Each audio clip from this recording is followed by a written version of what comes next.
الحمد لله رب العالمين والصلاة والسلام على خاتم الأنبياء والمرسلين وعلى آله وصحبه أجمعين أما بعد فأعوذ بالله من الشيطان الرجيم بسم الله الرحمن الرحیم۔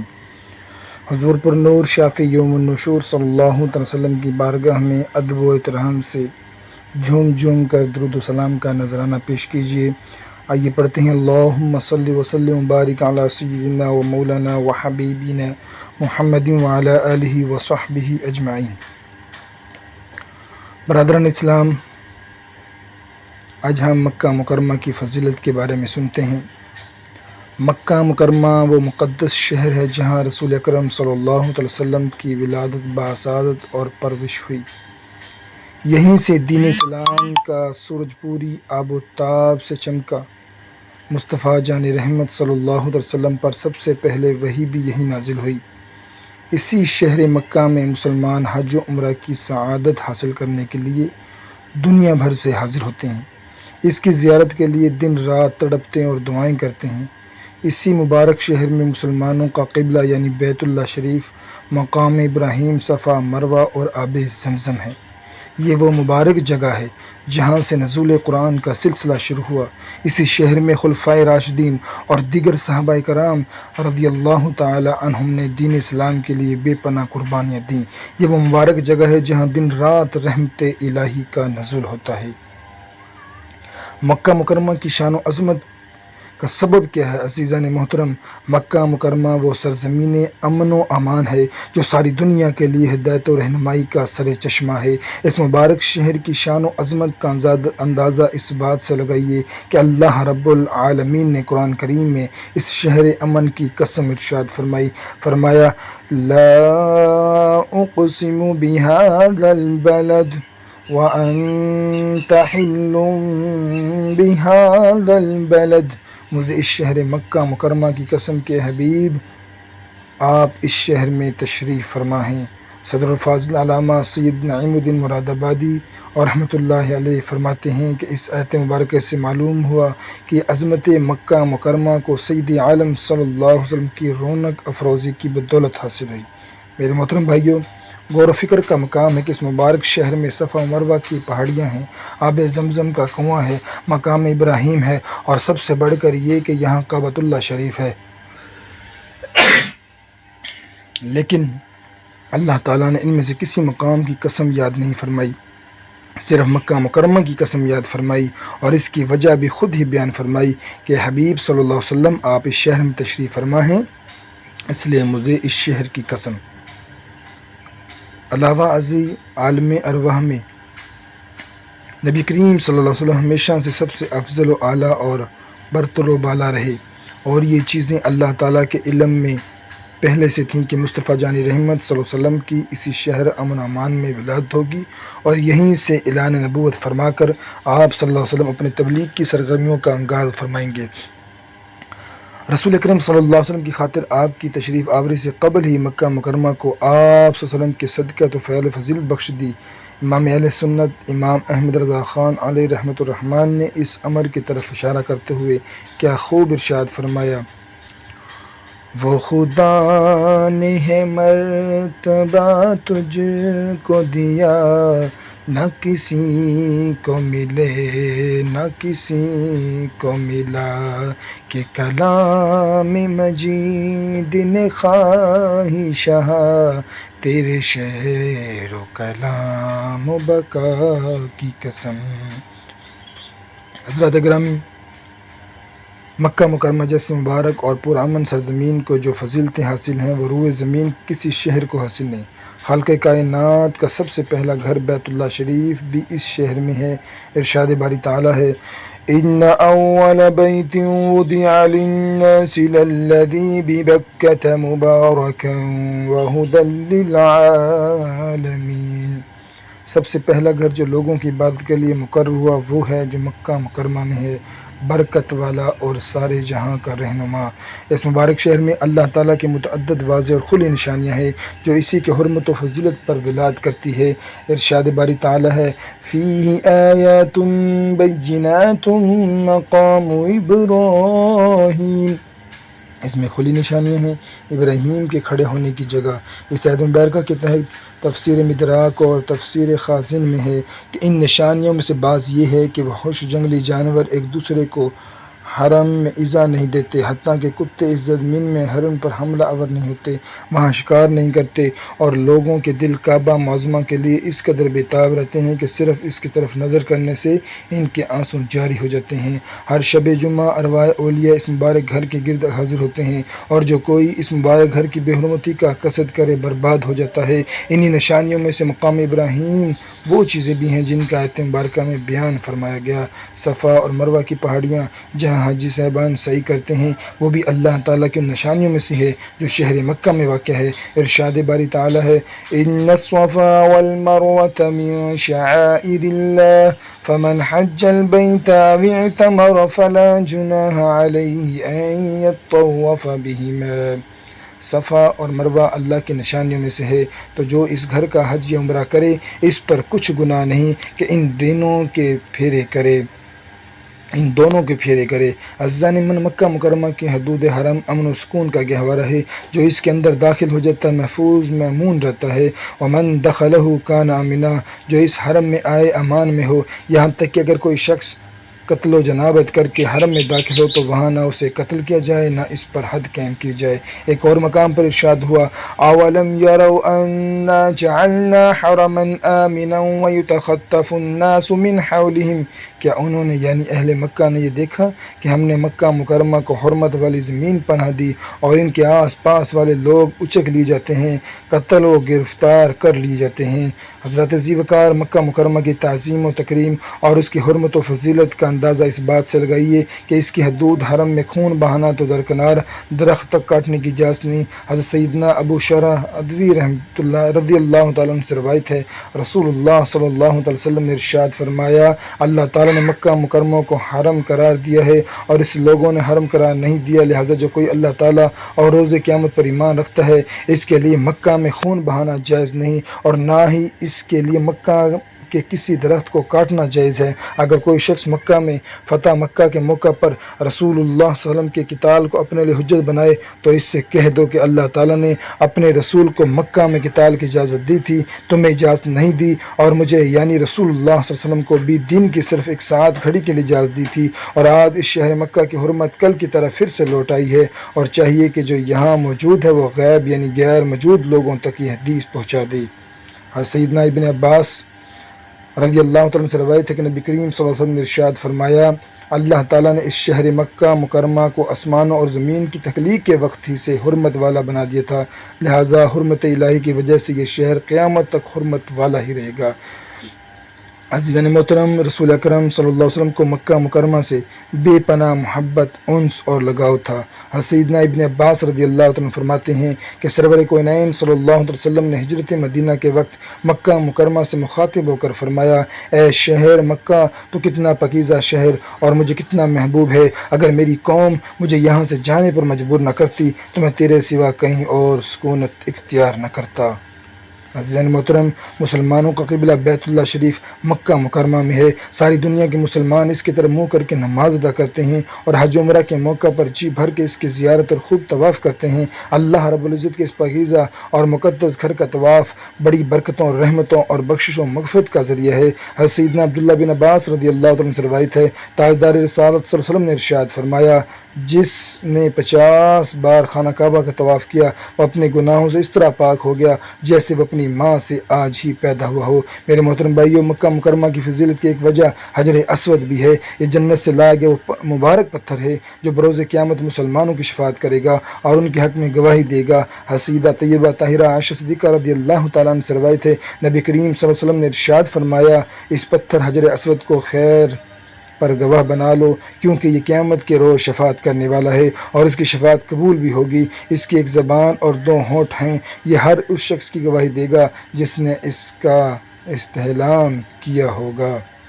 مکہ مکرمہ کی فضیلتوں میں سے ایک یہ بھی ہے کہ یہاں کی مسجد حرام میں ادا کی گئی ایک نماز کے بدلے میں 1,00,000 نمازوں کا ثواب دیا جاتا ہے۔ حضرت سیدنا انس بن مالک رضی اللہ عنہ سے روایت نبی کریم صلی اللہ علیہ وسلم نے ارشاد فرمایا، مسجد حرام میں ایک نماز کا ثواب 1,00,000 نمازوں کے برابر ہے۔ عزیزان محترم، جہاں مکہ مکرمہ اور حرم مکی کی شان و عظمت سے متعلق قرآن و حدیث میں متعدد فضائل آئے ہیں، وہیں اس میں رہنے والے مقامی غیر مقامی باشندوں کو ڈرانے دھمکانے یا انہیں مصائب و اذیت میں مبتلا کرنے والوں کے لیے دردناک عذاب کی وعیدیں بھی بیان فرمائی ہیں۔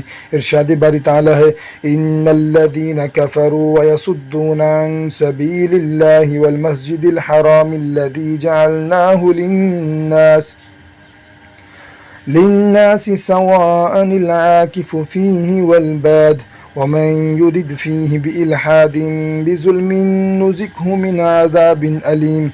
وہ جنہوں نے کفر کیا اور روکتے ہیں اللہ کی راہ اور ادب والی مسجد سے جسے ہم نے سب لوگوں کے لیے مقرر کیا کہ اس میں ایک جیسا حق ہے وہاں کے رہنے والے اور پردیسی کا، اور جو اس میں کسی زیادتی کا حق ادا کرے ہم اسے دردناک عذاب چکھائیں گے۔ صدر الفاظ علامہ سید نعیم الدین مراد آبادی رحمۃ اللہ علیہ فرماتے ہیں کہ امام اعظم ابو حنیفہ کے نزدیک یہاں اس آیت مبارکہ میں مسجد حرام سے مکہ مکرمہ یعنی جمی حرم مراد ہے۔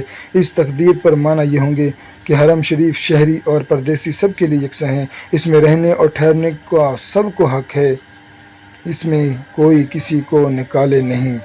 برادران اسلام، مدینہ منورہ کا پرانا نام یثرب تھا۔ مصطفیٰ جان رحمت صلی اللہ علیہ وسلم کی قدم بوسی کے صدقے یہ یثرب سے مدینہ منورہ بنا۔ مکہ مکرمہ سے ہجرت کے بعد حضور نبی کریم صلی اللہ تعالی وسلم اور صحابہ کرام رضی اللہ عنہم نے اس شہر مدینہ کو تبلیغ اسلام کا مرکز بنایا اور مستقبل طور پر یہیں سکونت اختیار فرمائی۔ یہی وہ پاک سرزمین ہے جہاں دین اسلام کی پہلی ریاست قائم ہوئی اور پھر دیکھتے ہی دیکھتے اس کا دائرہ سلطنت کئی لاکھ مربع میل تک پھیل گیا۔ اسی مبارک شہر سے وہ اسلامی لشکر روانہ کی گئی جنہوں نے کیس و کسرا جیسی سپر پاورز کو اپنے پیروں تلے روندا۔ یہی وہ شہر نبی ہے جس کی زیارت کے لیے عاشقان رسول دن رات تڑپتے اور سرد آہیں بھرتے ہیں۔ یہی وہ مبارک جگہ ہے جس کی خاک میں شفا کا باعث ہے۔ اسی مقدس سرزمین میں جنت البقیع کا وہ مشہور معروف قبرستان ہے جس میں اہل بیت اطہار اور صحابہ کرام مدفون ہیں، جبکہ اس میں دفن ہونا ہر مسلمان کے لیے کسی شرف و سعادت سے کم نہیں۔ عزیزان من، مدینہ منورہ کی فضیلت کا سب سے بڑا سبب رسول اکرم صلی اللہ علیہ وسلم کی ذات مبارکہ ہے، جن کی بارگاہ میں حاضری بخشش و مغفرت کا سب سے اہم ذریعہ ہے۔ ارشاد باری تعالیٰ ہے، وَلَوْ أَنَّهُمْ إِذ ظَّلَمُوا أَنفُسَهُمْ جَاءُوكَ فَاسْتَغْفَرُوا اللَّهَ واستغفر لهم الرسول لوجدوا الله توابا رحیما۔ اگر وہ جب اپنی جانوں پر ظلم گناہ کریں، اے حبیب آپ کی بارگاہ میں حاضر ہوں، پھر خدا سے مغفرت مانگے اور ان کے لیے رسول بھی مغفرت چاہے تو یقیناً اللہ عز و جل کو خوب توبہ قبول کرنے والا مہربان پائیں گے۔ حضرات محترم، مدینہ منورہ میں سرکار دو عالم وسلم کا مزار پر انوار ہے جس کی زیارت بروز قیامت شفاعت کا باعث ہے۔ حضرت سیدنا ابن عمر رضی اللہ تعالی عنہما سے روایت ہے، رحمت عالمیان صلی اللہ علیہ وسلم نے ارشاد فرمایا، جس نے میری قبر کی زیارت کی میری شفاعت اس کے لیے واجب ہو گئی۔ تاجدار رسالت صلی اللہ علیہ وسلم کی قبر مبارکہ میں جو حصہ زمین حضور اکرم صلی اللہ علیہ وسلم کے جسم اقدس سے مس ہو رہا ہے، وہ حصہ روئے زمین کی ہر چیز حتیٰ کہ کعبۃ اللہ شریف بلکہ عرش کرسی سے بھی افضل ہے۔ امام علاء الدین رحمۃ اللہ علیہ فرماتے ہیں، وہ مکان قبر انور جس نے حضور نبی اکرم صلی اللہ علیہ وسلم کے جسم اقدس کو ڈھانپ رکھا ہے، وہ مقام علی شان کعبۃ اللہ شریف عرش معلیٰ اور کرسی سے بھی مطلقاً افضل ہے۔ مصطفیٰ جان رحمۃ وسلم کی قبر انور کی زیارت مستحب عمل ہے، بلکہ یہ بھی کہا گیا کہ صاحب استطاعت پر واجب ہے۔ علامہ ابن عابدین شامی رحمۃ اللہ فرماتے ہیں، جس قطع زمین میں حضور نبی کریم صلی اللہ علیہ وسلم کا جسم اقدس موجود ہے وہ تمام روئے زمین سے افضل ہے، اسی پر اجتماع امت ہے۔ حضرات گرامی قدر، مکہ مکرمہ کی طرح مدینہ طیبہ میں بھی حدود حرم ہے جس میں کسی جانور کا شکار کرنا یا درخت وغیرہ کا منع ہے۔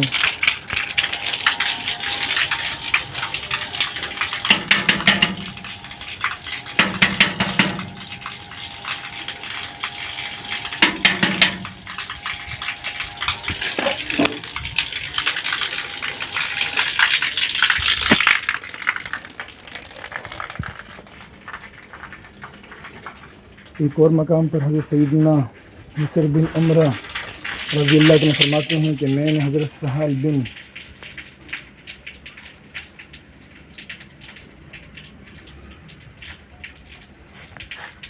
بن حنیف سے پوچھا کہ کیا آپ نے مدینہ منورہ سے متعلق رسول اللہ صلی اللہ علیہ وسلم کو کچھ فرماتے سنا؟ انہوں نے فرمایا کہ میں نے حضور نبی کریم صلی اللہ علیہ وسلم کو فرماتے سنا، مدینہ حرمت و امن والی جگہ ہے، یقیناً مدینہ حرمت و امن والی جگہ ہے۔ جانب برادر، مدینہ منورہ کے متعدد فضائل میں سے ایک یہ بھی ہے کہ حضور نبی کریم صلی اللہ تعالی علیہ وآلہ وسلم نے اپنے اس محبوب ترین شہر کے لیے مکہ مکرمہ کی نسبت دگنی برکت کی دعا فرمائی۔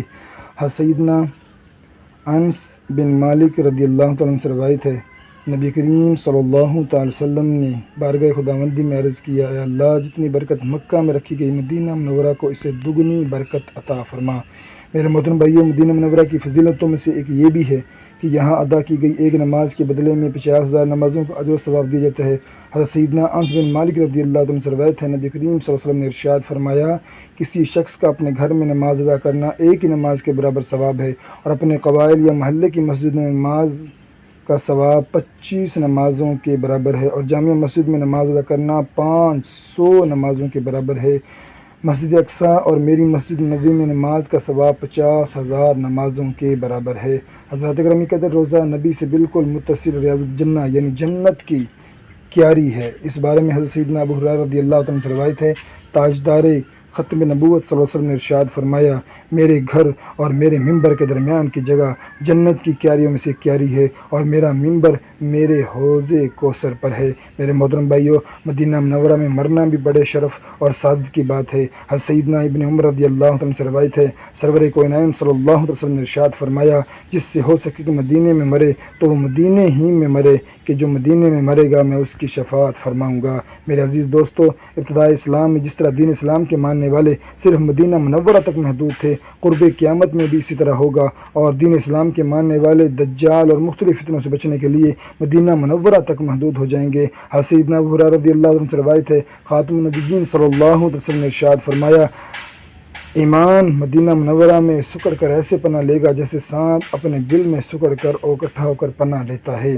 مدینہ منورہ کی حفاظت پر فرشتے معمور ہیں۔ اہل مدینہ فتنہ، دجال اور طاعون جیسے موذی مرض سے ہمیشہ محفوظ رہیں گے۔ رسول اللہ صلی اللہ علیہ وسلم نے ارشاد فرمایا، دجال مدینہ طیبہ کے پاس آئے گا اور فرشتوں کی اس کی حفاظت پر مامور پائے گا، تو انشاءاللہ نہ دجال اس میں آ سکتا ہے اور نہ ہی طاعون۔ عزیزان محترم، سرکار دو جہاں صلی اللہ علیہ وسلم کو حرمین شریفین اور بالخصوص مدینہ طیبہ بہت محبوب ہے۔ حضرت سیدہ عائشہ صدیقہ رضی اللہ تعالیٰ عنہ سے روایت ہے، تاجدار رسالت صلی اللہ علیہ وسلم نے دعا کی، اے اللہ، مدینہ منورہ کو ہمارا محبوب بنا دے جیسے ہم کو مکہ محبوب ہے، بلکہ اس سے بھی زیادہ۔ مدینہ منورہ میں پہنچنے والی مصیبت و پریشانی پر صبر کرنے والے کو رسول اکرم صلی اللہ علیہ وسلم کی شفاعت نصیب ہوگی۔ حضرت سیدنا ابو ہریرہ رضی اللہ عنہ سے روایت ہے، آقا صلی اللہ علیہ وسلم نے ارشاد فرمایا، مدینہ منورہ کی تکلیف و شدت پر میری امت میں سے جو کوئی صبر کرے، قیامت کے دن میں اس کی شفیع اور گواہ ہوں گا۔ حضرت ذیوکار، مدینہ منورہ کے باشندوں کا تکلیف دینا یا ان کے ساتھ کوئی مکر و فریب کرنا اپنی دنیا و آخرت تباہ کرنے کے مترادف ہے۔ حضرت سیدنا سعد رضی اللہ عنہ سے روایت ہے، رسول اکرم صلی اللہ علیہ وسلم نے ارشاد فرمایا، جو شخص اہل مدینہ کے ساتھ فریب کرے گا ایسا گھل جائے گا جیسے نمک پانی میں گھلتا ہے۔ اہل مدینہ پر ظلم کرنے والے، انہیں اذیت دینے والے اور انہیں ڈرانے دھمکانے والے پر اللہ، رسول اور تمام لوگوں کی لعنت ہے۔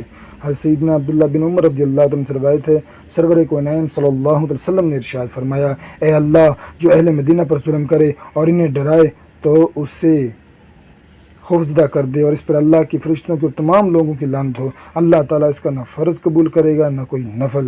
میرے عزیز دوستو، بھائیوں اور بزرگوں، دنیا بھر سے ہر سال لاکھوں عاشقان رسول حج عمرہ کی ساعت سے پہلے یا بعد مدینہ منورہ آ کر بارگاہ رسالت میں حاضری دیتے ہیں۔ یہ بڑی اچھی اور سعادت کی بات ہے۔ عموماً دیکھا گیا کہ اکثر لوگ بارگاہ رسالت میں حاضری کے آداب سے ناواقف ہوتے ہیں، اس بنا پر کئی دہکم پیل کے مناظر بھی دیکھنے میں آتے ہیں۔ کہیں سیلفی کے چکر میں دربار مصطفیٰ کو پیٹ کرتے دکھائی دیتے ہیں، کوئی سکوٹی والوں سے آنکھ مچا کر سنہری جالیوں کو بوسہ دے رہا ہوتا ہے، تو کوئی اپنی تسبیح کو جالی مبارک سے مس کر رہا ہوتا ہے۔ ایسے تمام امور بارگاہ رسالت میں حاضری کے آداب کے منافی ہیں، اور یہ اندیشہ ہے کہ کہیں لا علمی میں ہمارے گزشتہ سارے اعمال ضائع نہ ہو جائیں، لہٰذا بارگاہ مصطفیٰ کے آداب سے آگاہی نہایت ضروری امر ہے۔ حضرت سیدنا انس بن مالک رضی اللہ عنہ جب بارگاہ رسالت میں حاضر ہوتے تو ایسے انہماک سے مؤدب کھڑے ہوتے کہ دیکھنے والوں کو شبہ ہوتا کہ شاید وہ نماز پڑھ رہے ہیں۔ امام اہل سنت امام احمد رضا خان رحمۃ اللہ علیہ آداب زیارت میں تحریر فرماتے ہیں، خبردار جعلی شریف کو بوسہ دینے یا ہاتھ لگانے سے بچو، یہ خلاف ادب ہے، بلکہ 4 ہاتھ کے فاصلے سے زیادہ قریب نہ جاؤ، یہ ان کی رحمت کا کم ہے کہ تم کو اپنے حضور بلایا اور اپنے مواجہ اقدس میں جگہ بخشی۔ اس کی نگاہ کرم اگرچہ ہر جگہ تمہاری طرف تھی، اب خصوصیات اور اس درجہ قرب کے ساتھ ہے۔ حاجیو آؤ شہنشاہ کا روضہ دیکھو، کعبہ تو دیکھ چکے، کعبے کا کعبہ دیکھو۔ جب در مسجد نبوی پر حاضر ہو، صلاۃ والسلام عرض کر کے تھوڑا ٹھہرو، جیسے سرکار صلی اللہ علیہ وسلم سے حاضری کی اجازت مانگتے ہو، بسم اللہ کہہ کر سیدھا پاؤں پہلے رکھ کر ہمہ تن ادب ہو کر داخل ہو۔ اس وقت جو ادب و تعظیم فرض ہے، ہر مسلمان کا دل چاہتا ہے آنکھ، کان، زبان، ہاتھ، پاؤں، دل سب خیال غیر سے پاک کرو، مسجد اقصی کے نقش نگار نہ دیکھو۔ اگر کوئی ایسا سامنے آئے جس سے سلام کلام ضرور ہو تو جہاں تک بنے کترا جاؤ، ورنہ ضرور سے زیادہ نہ بڑھو، پھر بھی دل سرکار سلم ہی کی طرف ہو۔ ہرگز مسجد اقصی میں کوئی حرف چلا کر نہ نکلے۔ یقین جانو کہ حضور اقدس صلی اللہ علیہ وسلم سچی حقیقی دنیاوی جسمانی حیات سے ویسے ہی زندہ ہیں جیسے وفات شریف سے پہلے تھے۔ ان کی اور تمام انبیاء علیہ السلام کی موت صرف وعدہ خدا کی تصدیق کی ایک آن کے لیے تھی، ان کا انتقال صرف نظر عوام سے چھپ جانا ہے۔ اب کمال ادب میں ڈوبے ہوئے، گردن جھکائے، آنکھیں نیچے کیے، لرزتے کانپتے، گناہوں کے ندامت سے پسینہ پسینہ ہوتے، حضور پر نور سلم کے عفو کرم کی امید رکھتے، حضور ولا کی پائیں یعنی مشرق کی طرف سے مواجہ عالیہ میں حاضر ہو کر حضور اکرم صلی اللہ علیہ وسلم مزار انور میں روح قبیلہ جلوہ فرما ہے، اس سمت سے حاضر ہو کے تو حضور صلی اللہ علیہ وسلم کی نگاہ بے کس پناہ تمہاری طرف ہوگی، اور یہ بات تمہارے لیے دونوں میں جہاں کافی ہے۔ الحمدللہ۔ اب کمال ادب و اہمیت و خوف و امید کے ساتھ کم از کم 4 ہاتھ کے فاصلے سے قبلہ کو بیٹھ اور مزار انور کو منہ کر کے نماز کی طرح ہاتھ باندھ کھڑے ہو، نہایت ادب و وقار کے ساتھ متعدل آواز سے، نہ بلند سخت کہ ان کے حضور آواز بلند کرنے سے عمل اکارت ہو جاتے ہیں، نہ نہایت نرم و پست کے سنت کے خلاف ہے، اگرچہ وہ تمہارے دلوں کے خطروں تک سے آگاہی ہے۔ تسلیم بجا لاؤ یعنی سلام عرض کرو، قبر کریم کو ہرگز پیٹھ نہ کرو، اور حتی الامکان نماز میں بھی ایسی جگہ کھڑے ہو کر پیٹھ کرنی پڑے۔ روضہ انور کو نہ طواف کرو، نہ سجدہ، نہ اتنا جھکنا کہ رکوع کے برابر ہو کہ رسول اللہ صلی اللہ علیہ وسلم کی تعظیم ان کی اطاعت میں ہے۔ اے اللہ ہمیں حرم شریفین کا ادب و احترام کی توفیق عطا فرما، حج بیت اللہ کی سعادت عطا فرما، بارگاہ رسالت میں باادب حاضری کا شرف عنایت فرما، مکہ مکرمہ اور مدینہ منورہ کے صدقے حضور صلی اللہ علیہ وسلم کی شفاعت کا حقدار بنا، حرمین شریفین کی ظاہری باطنی برکتوں اور رحمتوں سے وافر حصہ عطا فرما، حرم مکی اور حرم مدنی کا لحاظ اور حاضری کے احکام کی پاسداری کرنے کی توفیق مرحمت فرما، نبی کریم صلی اللہ علیہ وسلم کی بارگاہ میں حاضری کے آداب سیکھنے کی توفیق عنایت فرما۔ اللہ تعالیٰ سے دعا ہے جو کچھ سنایا اس پر ہم سب کو عمل کرنے کی توفیق عطا فرمائے، آمین بجاہ النبی الامین صلی اللہ تعالیٰ